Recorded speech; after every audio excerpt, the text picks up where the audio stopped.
Ajmal, very good morning. ഈ സ്വർണ്ണക്കൊള്ളയുമായി ബന്ധപ്പെട്ട ചില അപ്ഡേറ്റ്സ് ഇന്ന് വരാനുണ്ട്. കാരണം പലർക്കും ജാമ്യം ലഭിക്കുന്നു, കൂടുതൽ പേർ ജാമ്യാപേക്ഷ നൽകുന്നു. അങ്ങനെ വരുമ്പോൾ SIT കേസിൽ അതൊരു വെല്ലുവിളിയാകാനുള്ള ഒരു സാധ്യതയില്ലേ? മറ്റൊന്ന്, നിയമസഭാ സമ്മേളനം തുടരുകയാണ്, പ്രക്ഷുബ്ധമാകാനുള്ളൊരു സാധ്യതയുണ്ട്. അനിശ്ചിതകാല OP അധ്യാപന ബഹിഷ്കരണം താൽക്കാലികമായി അവസാനിപ്പിക്കാൻ മെഡിക്കൽ കോളേജ് ഡോക്ടേഴ്സിന്റെ തീരുമാനമുണ്ട്. എന്നാൽ ചില കാര്യങ്ങളിൽ അവർ സമരം തുടരുമെന്നും പറഞ്ഞിട്ടുണ്ടല്ലോ. Christina, good morning. ഇന്നത്തെ വാർത്താപ്പകൽ തുടങ്ങുമ്പോൾ ഏറ്റവും പ്രധാനപ്പെട്ട വാർത്ത ശബരിമല സ്വർണ്ണക്കൊള്ള കേസുമായിട്ട് ബന്ധപ്പെട്ടാണ്.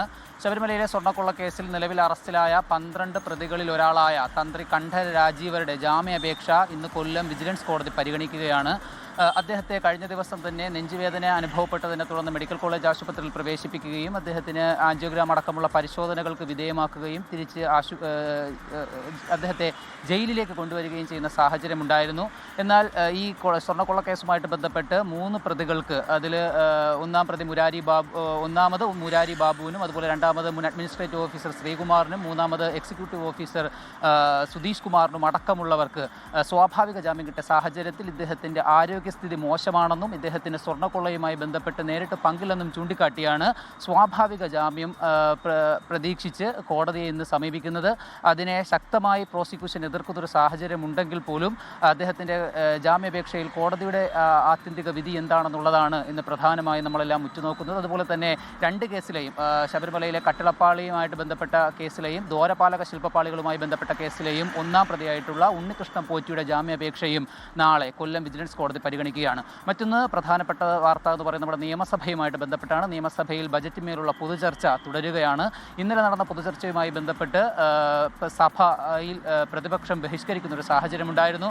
സഭയിൽ പ്രതിപക്ഷം കൊണ്ടുവന്ന ക്രിമിനൽ കേസുകളിൽ അനധികൃത പരോൾ അനുവദിക്കുന്നതുമായി ബന്ധപ്പെട്ട ഈ അടിയന്തര പ്രമേയ നോട്ടീസ് ഇന്നലെ സ്പീക്കർ തള്ളിക്കളയുകയുണ്ടായിരുന്നു. അത് സബ്മിഷനായി അവതരിപ്പിക്കാനാണ് സ്പീക്കർ പറഞ്ഞിരുന്നത്. എന്നാൽ ഇതിൽ പ്രതിഷേധിച്ചും സഭ വിട്ടിറങ്ങിയ പ്രതിപക്ഷം പിന്നീട് പുറത്ത് വാർത്താസഭകൾ നടത്തുകയാണ് ഉണ്ടായത്. ഈ സാഹചര്യത്തിൽ ഏകപക്ഷീയമായ ഒരു ചർച്ചയാണ് ഇന്നലെ സഭയിൽ ബജറ്റിന്മേൽ ഉണ്ടായിട്ടുണ്ടായിരുന്നത്.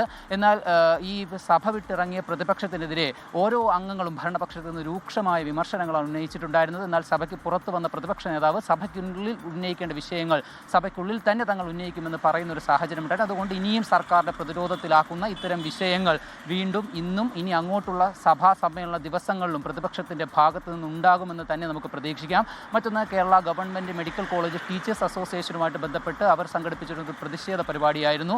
അവരുടെ ശമ്പള പരിഷ്കരണം അടക്കമുള്ള കാര്യങ്ങളിൽ എത്രയും പെട്ടെന്ന് സർക്കാരിൻ്റെ ഭാഗത്ത് നിന്ന് ഇടപെടലുണ്ടാകണമെന്നും, അതുപോലെ തന്നെ അവരുടെ അടിസ്ഥാന സൗകര്യങ്ങളുമായിട്ട് ബന്ധപ്പെട്ട വിഷയങ്ങളിൽ എത്രയും പെട്ടെന്ന് സർക്കാർ നടപടി ഉണ്ടാകണമെന്നും, അതുപോലെ തന്നെ രോഗികൾക്ക് ആനുപാതികമായി ഈ ഡോക്ടർമാരുടെ നിയമനം നടത്തണമെന്നുമായിട്ട് ബന്ധപ്പെട്ട പ്രധാനപ്പെട്ട ആവശ്യങ്ങൾ ഉന്നയിച്ച് 2025 ജൂലൈ മാസം മുതൽ അവർ ആരംഭിച്ചു വന്ന പ്രതിഷേധത്തിൻ്റെ 2-ാം ഘട്ടം എന്നോളം അവരുടെ അധ്യാപനവും അതോടൊപ്പം തന്നെ OPയും ബഹിഷ്കരിക്കുന്ന ഒരു നടപടിയിലേക്ക് ഈ KGMCTA പോയിട്ടുണ്ടായിരുന്നു. എന്നാൽ പെട്ടെന്നൊരു സുപ്രഭാതത്തിൽ സർക്കാരുമായി നടത്തിയ ചർച്ച അത് വളരെ പ്രതീക്ഷ നൽകുന്ന ഒന്നാണ് എന്ന് പറഞ്ഞുകൊണ്ട് അവരുടെ സെൻട്രൽ എക്സിക്യൂട്ടീവ് കമ്മിറ്റി ഒരു തീരുമാനത്തിലേക്ക് പോവുകയും ഇത്തരം കടുത്ത പ്രതിഷേധ പരിപാടികളിൽ നിന്നും സംഘടന തൽക്കാലത്തേക്ക് വിട്ടുനിൽക്കുകയാണെന്നും മെഡിക്കൽ കോളേജ് ആശുപത്രിയുമായി ബന്ധപ്പെട്ട് തുടർന്നു വരുന്ന ചട്ടപ്രകാരമുള്ള പല സമരങ്ങളും സത്യാഗ്രഹവുമൊക്കെ തുടരുമെന്നും നിലവിൽ സംഘടന അറിയിച്ചിട്ടുണ്ട്. ക്രിസ്റ്റീന, ലോകത്തെവിടെയായാലും ഏത് സമയത്തും 24 വാർത്തകളും ഓഗ്മെന്റഡ് റിയാലിറ്റി പാക്കേജുകളും എക്സ്പ്ലെയിനറുകളും വിശദമായി കാണാൻ ഞങ്ങളുടെ YouTube ചാനൽ നിങ്ങൾക്ക് സബ്സ്ക്രൈബ് ചെയ്യാം.